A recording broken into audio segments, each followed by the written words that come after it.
جی N story دیکھنے والے تمام دوستوں کو السلام علیکم۔ پیارے دوستو، یہ کہانی ایک بہت ہی غریب لکڑہارے کی ہے جو روز جنگل سے لکڑیاں کاٹ کر شہر میں بیچ کر اپنی بیوی اور ایک چھوٹے سے بچے کا پیٹ پالتا تھا۔ ایک روز کا ذکر ہے کہ لکڑہارا جنگل میں جا رہا تھا کہ اچانک اسے کسی بچے کے چلانے کی آواز آئی۔ لکڑہارے نے حیران ہو کر ادھر ادھر نظر دوڑائی مگر اسے کوئی نظر نہ آیا۔ ابھی وہ پریشان کھڑا ادھر ادھر دیکھ ہی رہا تھا کہ دوبارہ وہی آواز پھر آئی۔ آواز کسی درخت پر سے آتی ہوئی محسوس ہو رہی تھی۔ اس نے جو ایک درخت پر نظر ڈالی تو اسے درخت کی ایک ڈال پر ایک بہت چھوٹی سی لڑکی بیٹھی ہوئی نظر آئی۔ لڑکی ڈر کے مارے ڈال سے چمٹی ہوئی تھی اور وہی چلا بھی رہی تھی۔ لکڑہارے نے یہ دیکھا تو فوراً درخت پر اوپر چڑھا اور ڈال پر سے لڑکی کو اتار لیا۔ لکڑہارے کے پوچھنے پر لڑکی نے بتایا کہ وہ اپنی ماں کے قریب بیٹھی کھیل رہی تھی۔ اس کی ماں گہری نیند سو رہی تھی کہ اچانک ایک بڑے سے گدھ نے جھپٹا مارا اور لڑکی کو پنجوں میں دبا کر اوپر اڑ گیا۔ لڑکی بہت چیخی چلائی مگر گدھ نے اسے نہ چھوڑا۔ آخر اڑتا ہوا وہ اس جنگل میں آیا اور اس درخت کی ڈال پر لڑکی کو بٹھا کر دوبارہ اڑ گیا۔ جب سے وہ لڑکی برابر چیخ رہی تھی۔ لکڑہارے کو لڑکی پر بہت ترس آیا اور وہ اسے فوراً اپنے ساتھ گھر لے آیا۔ لکڑہارے کا ایک لڑکا تھا جس کا نام حسنین تھا۔ ایک نئی ساتھی کو دیکھ کر بہت خوش ہوا۔ لڑکی کا نام نجمہ تھا۔ حسنین اور نجمہ دونوں مل کر تمام دن کھیلتے رہتے۔ ان دونوں میں اس قدر محبت بڑھ گئی تھی کہ ایک دوسرے کے بغیر انہیں چین نہیں آتا تھا۔ لکڑہارا روز بروز کمزور ہوتا چلا جا رہا تھا۔ اب اس کی کمائی میں بھی فرق آ گیا تھا۔ اگر صبح کھانے کا انتظام ہو جاتا تو شام کے لیے مشکل ہو جاتی، اور اگر شام کا کچھ انتظام ہو جاتا تو صبح کے وقت انہیں بھوکا رہنا پڑتا۔ بیچارہ لکڑہارا اپنی غربت سے بہت تنگ آ گیا تھا۔ ایک رات جب لکڑہارا اپنے بستر پر پڑا بے چینی سے کروٹیں بدل رہا تھا تو اس کی بیوی نے اس سے کہا کہ اب ہماری غربت سے بری حالت ہو گئی ہے۔ ہمارے پاس اتنی رقم بھی نہیں کہ 4 افراد پوری طرح پیٹ بھر سکیں۔ میں تمہیں ایک مشورہ دیتی ہوں کہ جس کے لیے میرا دل بھی نہیں چاہتا کہ اس پر عمل کیا جائے، مگر کیا کروں، اس کے بغیر کام بھی نہیں چلتا۔ وہ یہ کہ صبح میں دونوں بچوں کو تھوڑی روٹی دے دوں گی۔ تم ان دونوں کو لے کر جنگل میں چلے جانا۔ جب جنگل گھنا ہو جائے تو وہاں ان دونوں کو چھوڑ دینا اور خود چلے آنا۔ یہ سن کر لکڑہارا اٹھ بیٹھا۔ اس نے اپنی بیوی کو غصے سے دیکھا اور کہا، یہ تم کیا کہہ رہی ہو؟ میں قطعی ایسا نہیں کروں گا۔ اگر میں انہیں وہاں چھوڑ کر چلا آیا تو جنگل کے جانور انہیں ختم کر دیں گے۔ بیوی نے جب یہ سنا تو اس نے کہا کہ اگر تم اس پر عمل نہیں کرو گے تو سمجھ لو ہم سب بھوکے مر جائیں گے۔ مگر لکڑہارے نے پھر بھی صاف انکار کر دیا۔ اب تو لکڑہارے کی بیوی کا اصرار اور بڑھ گیا اور اس نے لکڑہارے کا پیچھا اس وقت تک نہ چھوڑا جب تک وہ بچوں کو جنگل میں چھوڑ آنے کے لیے راضی نہ ہوا۔ یہ دونوں میاں بیوی تو یہ سمجھ رہے تھے کہ بچے دونوں سو رہے ہیں، مگر حقیقت میں ان دونوں بچوں میں سے کوئی بھی نہ سویا تھا۔ ان دونوں نے جو یہ باتیں سنی تو دونوں کو بہت فکر ہوئی۔ نجمہ تو رونے لگی لیکن حسنین کھسکتا کھسکتا اس کے بستر کے قریب آیا اور چپکے سے کہا، تمہیں فکر کرنے کی کوئی ضرورت نہیں، میں کچھ نہ کچھ انتظام کر لوں گا۔ یہ کہہ کر وہ چپ چاپ اٹھا، چپکے سے کوٹ پہنا اور آہستہ سے دروازہ کھول کر مکان کے باہر آ گیا۔ چاندنی چٹکی ہوئی تھی اور سفید سفید گول پتھر چاندنی میں چمک رہے تھے۔ حسنین نے پتھر چن چن کر جیب میں بھرنے شروع کر دیے۔ جب دونوں جیبیں گول گول چمکدار پتھروں سے بھر گئیں تو وہ دوبارہ گھر میں آ گیا اور کوٹ اتار کر سو گیا۔ صبح ہی صبح لکڑہارے کی بیوی نے دونوں بچوں کو اٹھا دیا، ان کو تیار کیا اور لکڑہارے کے حوالے کر دیا۔ لکڑہارا دونوں بچوں کو لے کر جنگل کی طرف روانہ ہوا۔ راستے میں حسنین بار بار پیچھے رہ جاتا اور مڑ مڑ کر اپنے مکان کی طرف دیکھنے لگتا۔ لکڑہارے نے یہ دیکھ کر اس سے پوچھا کہ تم مکان کی طرف کیا دیکھ رہے ہو؟ حسنین نے جواب دیا، میں اپنے مکان کی چھت پر بیٹھی ہوئی اپنی سفید بلی کو دیکھ رہا ہوں۔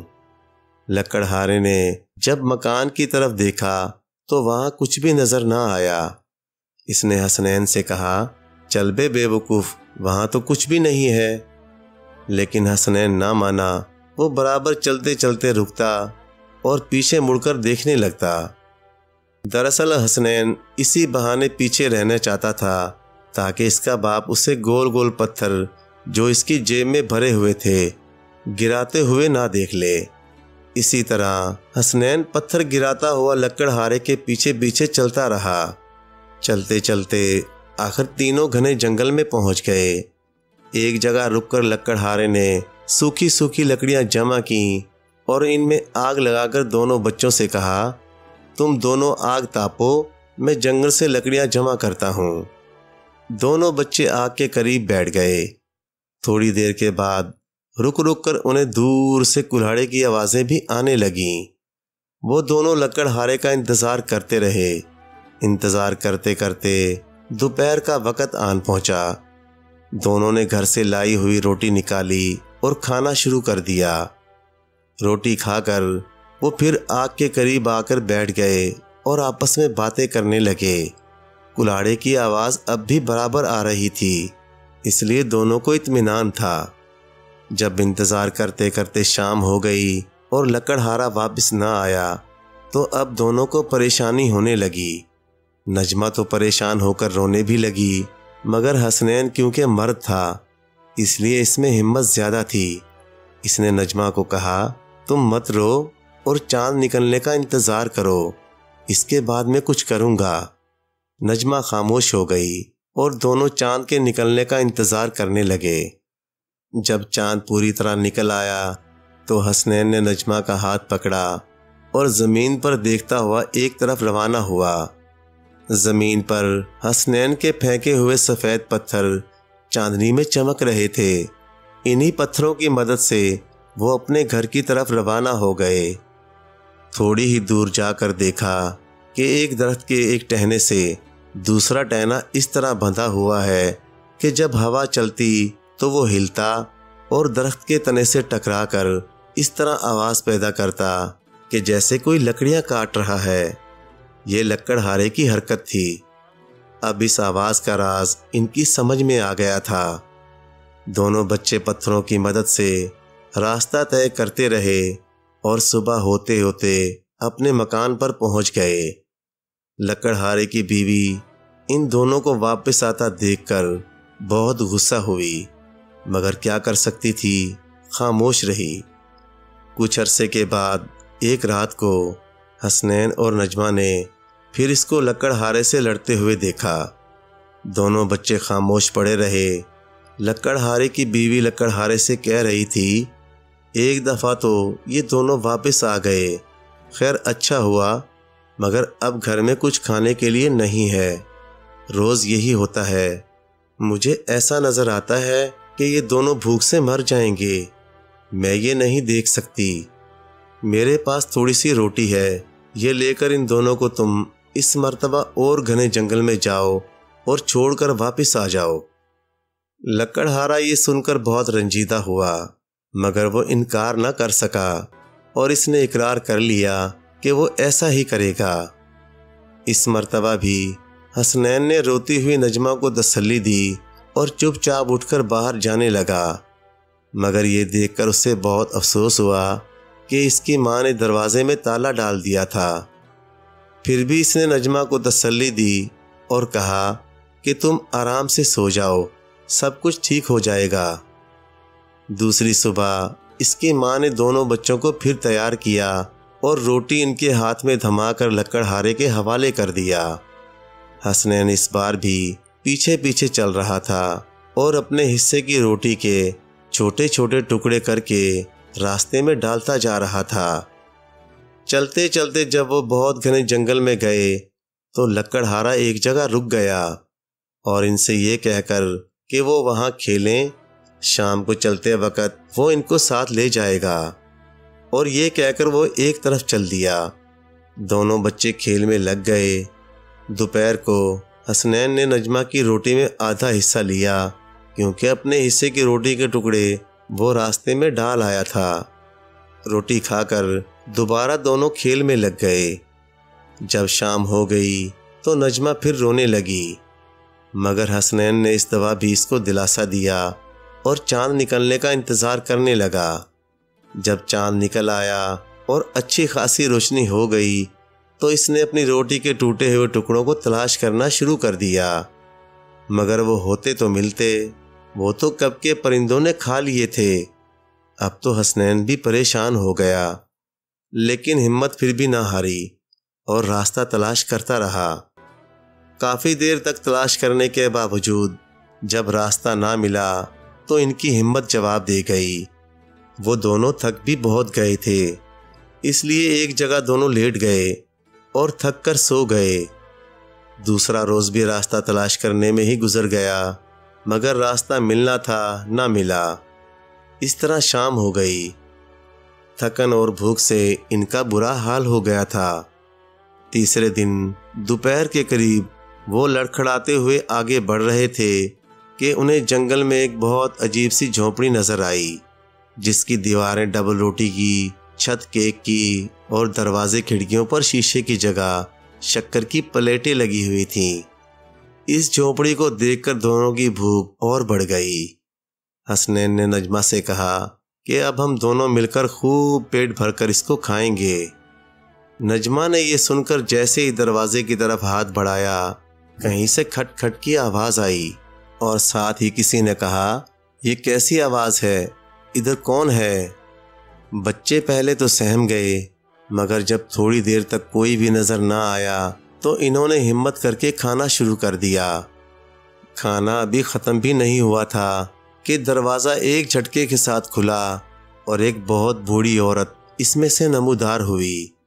یہ دیکھ کر دونوں ڈر کے مارے پیلے پڑ گئے، لیکن بوڑھی عورت نے ان دونوں کو دیکھ کر چمکارا اور کہا، بچوں ڈرو مت، جتنا تم کھا سکتے ہو کھاؤ، آؤ اندر آ جاؤ، ڈرو بالکل نہیں، میں تم کو اس سے بھی زیادہ عمدہ چیزیں کھلاؤں گی۔ یہ بتاؤ کہ تم جنگل میں اس طرح اکیلے کیسے پھر رہے ہو؟ بوڑھی عورت دونوں کو اندر لے گئی اور ان کے سامنے بہت عمدہ عمدہ مٹھائیاں رکھ دیں۔ دونوں بچے بھوک سے بے تاب تو پہلے ہی ہو رہے تھے، اتنی عمدہ مٹھائیاں دیکھ کر وہ اس پر ٹوٹ پڑے اور خوب پیٹ بھر کر کھایا۔ کھانے کے بعد بڑھیا انہیں ایک کمرے میں لے گئی جہاں 2 بستر لگے ہوئے تھے۔ وہ وہاں لیٹ کر سو گئے۔ یہ بڑھیا دراصل بہت ہی بری تھی، وہ جادوگرنی بھی تھی اور بچوں کو کھایا کرتی تھی۔ اس نے مٹھائی والی جھونپڑی ان کو پکڑنے کے لیے بنائی تھی۔ صبح دونوں کے اٹھنے سے پہلے ہی بڑھیا ان کے کمرے میں گئی اور ان کو دیکھنے لگی۔ بجائے بچوں پر رحم آنے کے بڑھیا خوش ہو رہی تھی۔ اس نے حسنین کو چپ چاپ اپنے ہاتھوں میں اٹھایا اور ایک پنجرے میں بند کر دیا۔ جب حسنین کی آنکھ تھوڑی دیر کے بعد کھلی تو وہ حیران رہ گیا کہ وہ تو ایک پنجرے میں بند ہے۔ اس کی سمجھ میں کچھ نہیں آ رہا تھا کہ وہ کیا کرے۔ ادھر بڑھیا نے نجمہ کو ٹھوکر مار کر اٹھایا اور کہا، اٹھ سست لڑکی، جا باہر سے پانی بھر کر لا، اس کے اور میرے لیے کچھ پکا۔ میں نے تیرے بھائی کو تو پنجرے میں بند کر دیا ہے، اب اس کو کھلا کھلا کر خوب موٹا کروں گی، اور اس کے بعد جب وہ تگڑا ہو جائے گا تو میں اس کو کھاؤں گی۔ نجمہ یہ سن کر کانپ اٹھی اور اس کے بتائے ہوئے کام شروع کر دیے۔ اسی طرح کافی دن گزر گئے۔ آخر ایک روز کافی انتظار کے بعد جب بڑھیا سے ضبط نہ ہو سکا تو وہ حسنین کے پنجرے کے پاس گئی اور اس سے کہا، ذرا اپنی ہتھیلی تو میرے سامنے پھیلاؤ تاکہ میں دیکھ سکوں کہ تم کتنے موٹے ہوئے ہو۔ یہ کہہ کر اس نے حسنین کے ہاتھ کو دوبارہ دبا کر دیکھا کہ اس پر کس قدر گوشت چڑھ گیا ہے، لیکن اس سے بہت مایوسی ہوئی۔ یہ دیکھ کر کہ وہ تو ابھی تک کمزور ہی ہے۔ بڑھیا ہر مہینے اس کو دیکھتی، مگر حسنین قید کے غم سے بجائے موٹا ہونے کے اور دبلا ہوتا چلا جا رہا تھا۔ جب کافی مہینے گزر گئے تو بڑھیا سے رہا نہ گیا اور اس نے یہ فیصلہ کیا کہ اب زیادہ انتظار نہیں کرنا چاہیے۔ دوسرے دن صبح اٹھنے کے ساتھ ہی اس نے نجمہ کو بلایا اور اس کو حکم دیا کہ بھٹی میں خوب آگ دہکائے، کیونکہ اب وہ زیادہ انتظار نہیں کر سکتی۔ نجمہ کو حسنین کے انجام کا سوچ کر رونا آ گیا، مگر بڑھیا کے غصے کا خیال آنے کے ساتھ ہی بھٹی کی طرف بڑھ گئی۔ بھٹی کیا تھی، ایک چھوٹا سا کمرہ تھا اور اس میں تھوڑی جگہ کناروں پر چھوڑ کر بیچ میں بہت سے کوئلے اور لکڑیاں ایک گڈھے میں بھری ہوئی تھیں۔ بڑھیا اس کمرے میں اپنے شکار کو بند کر دیتی تھی اور وہ تھوڑی دیر بعد گرمی سے مر جاتا تھا۔ نجمہ نے بھٹی کا کمرہ کھولا اور کوئلوں میں آگ لگا دی۔ آگ چلتی رہی اور بڑھیا دور بیٹھی ایک لمبی سی سلاخ سے کوئلوں کو اوپر نیچے کرتی رہی تاکہ وہ اچھی طرح دہک جائیں۔ جب آگ خوب جل گئی تو اس نے نجمہ سے کہا، تم دروازے کے اندر گھسو اور بتاؤ کہ آگ کی گرمی کیسی ہے۔ بیچاری نجمہ ڈرتے ڈرتے کمرے میں گئی۔ گرمی سے اس کا برا حال تھا، مگر ہمت سے کھڑی رہی۔ تھوڑی دیر کے بعد باہر آ کر بتایا کہ ابھی آگ پوری طرح نہیں دہکی۔ بڑھیا نے پھر سلاخ سے آگ کو الٹنا پلٹنا شروع کر دیا۔ تھوڑی دیر کے بعد وہ نجمہ کو اندر بھیجتی اور ہر بار نجمہ یہ کہتی کہ ابھی پوری طرح آگ نہیں دہکی۔ آخرکار بڑھیا کو غصہ آ گیا اور اس نے نجمہ سے غصے سے کہا، تم جھوٹ بولتی ہو، اس مرتبہ میں خود دیکھتی ہوں۔ یہ کہا اور آہستہ آہستہ چلتی ہوئی بھٹی کے اندر منہ کر کے جھانکا۔ بڑھیا کی پیٹھ نجمہ کی طرف تھی۔ نجمہ نے موقع غنیمت سمجھا اور اپنے پورے زور سے بڑھیا کو پیچھے سے اندر کی طرف دھکا دے دیا۔ بڑھیا بے خیالی میں تو کھڑی ہی تھی، خود کو سنبھال نہ سکی اور دھڑام سے اندر آگ کے قریب جا گری۔ نجمہ نے فوراً کانپتے ہاتھوں سے بھٹی کا دروازہ کھینچا اور بند کر کے کنڈی لگا دی اور بھاگ کر حسنین کے کمرے کے پاس پہنچی۔ خوشی سے اس کا سانس بہت تیزی سے چل رہا تھا۔ اس نے فوراً ہی پنجرا کھولا اور کہا، حسنین، ہم آزاد ہیں، میں نے بڑھیا کو بند کر دیا ہے۔ دونوں خوشی کے مارے ایک دوسرے سے لپٹ گئے اور خوب اچھلنے کودنے لگے۔ خوشی کے مارے ان کی آنکھوں میں آنسو آ گئے۔ اس کے بعد دونوں دوبارہ بڑھیا کے مکان میں داخل ہوئے اور وہ تمام سونا چاندی اور سچے موتی جو وہاں موجود تھے ایک پوٹلی میں باندھ لیے۔ روانہ ہوتے وقت بڑھیا کے جادو کا ڈنڈا بھی نجمہ نے اٹھا لیا۔ ابھی وہ کچھ ہی دور گئے ہوں گے کہ ان کی ملاقات ایک دوسری بڑھیا سے ہوئی۔ یہ بھی پہلی بڑھیا ہی کی طرح تھی۔ بڑھیا کو دیکھتے ہی حسنین اور نجمہ بری طرح بھاگے۔ جب کافی دور بھاگتے چلے گئے تو بڑھیا زور سے چلائی، تم دونوں بھاگ کر تو بہت دور پہنچ گئے ہو، مگر میں تمہیں اب بھی نہیں چھوڑوں گی۔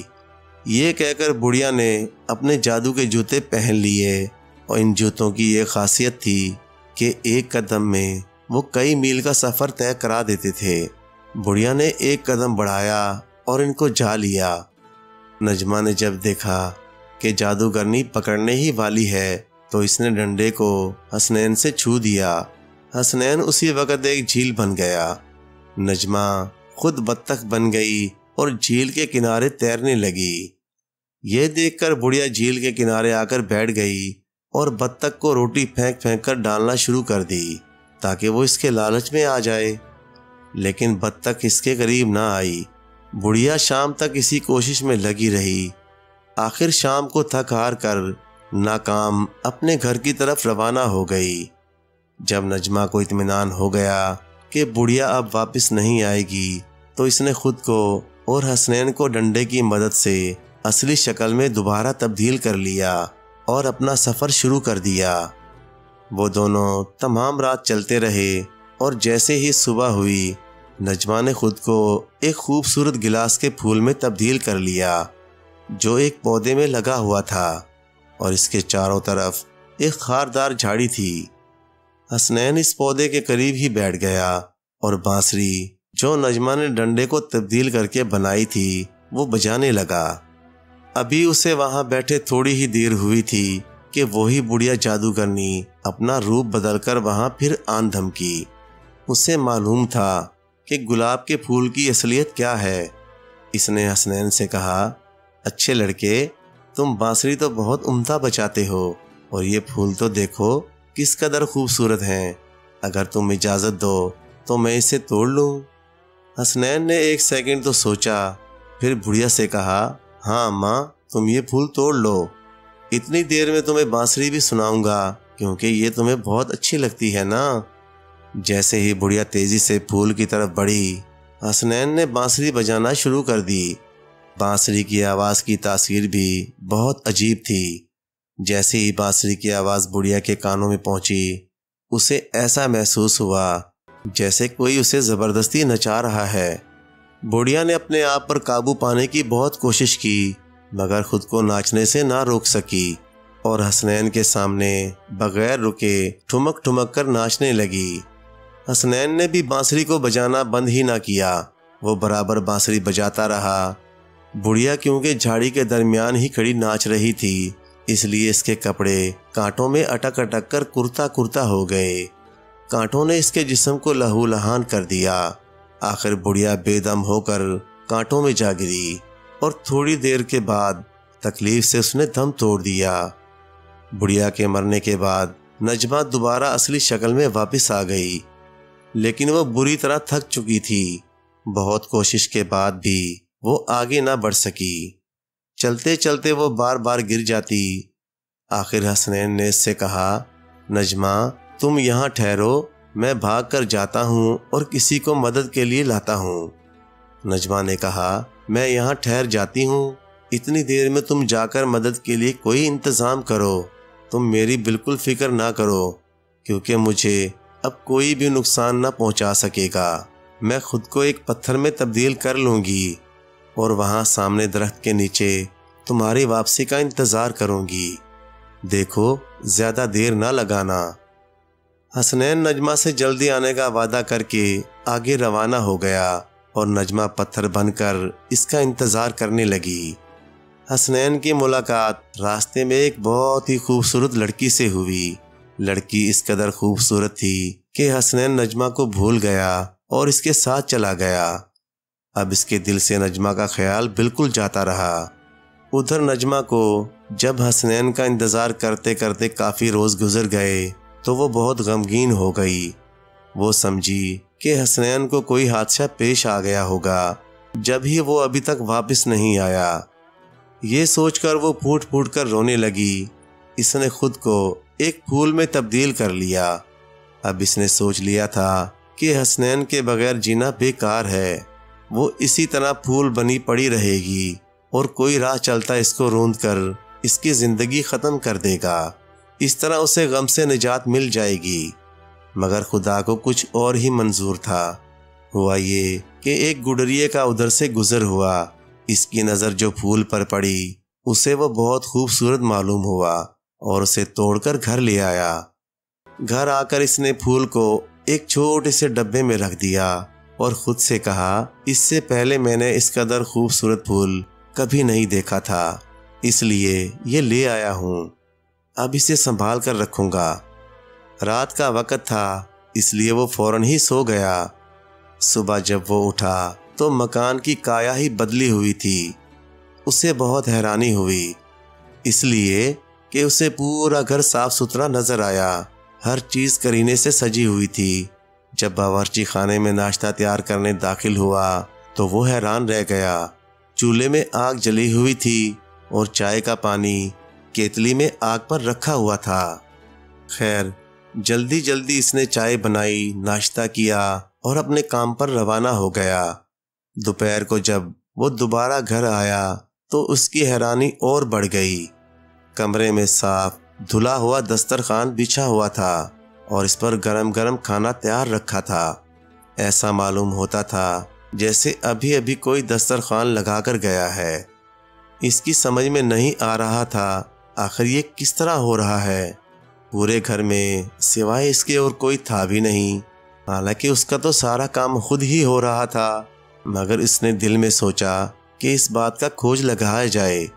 اسی ادھیڑ پن میں مبتلا ایک روز وہ اپنے گاؤں کی ایک بہت ہی چالاک عورت کے پاس پہنچا اور اس کو سارا ماجرا کہہ سنایا اور اس سے مدد کی درخواست کی۔ عورت تھوڑی دیر تک تو سوچتی رہی، آخر اس نے کہا، ایسا کرنا، کل صبح جلدی اٹھ جانا اور آنکھیں بند کیے اپنے بستر پر پڑے رہنا، چپکے چپکے پورے کمرے کا جائزہ بھی لیتے رہنا۔ جیسے ہی تمہیں کوئی چیز ہلتی ہوئی محسوس ہو، اس پر فوراً ہی سفید چادر ڈال دینا۔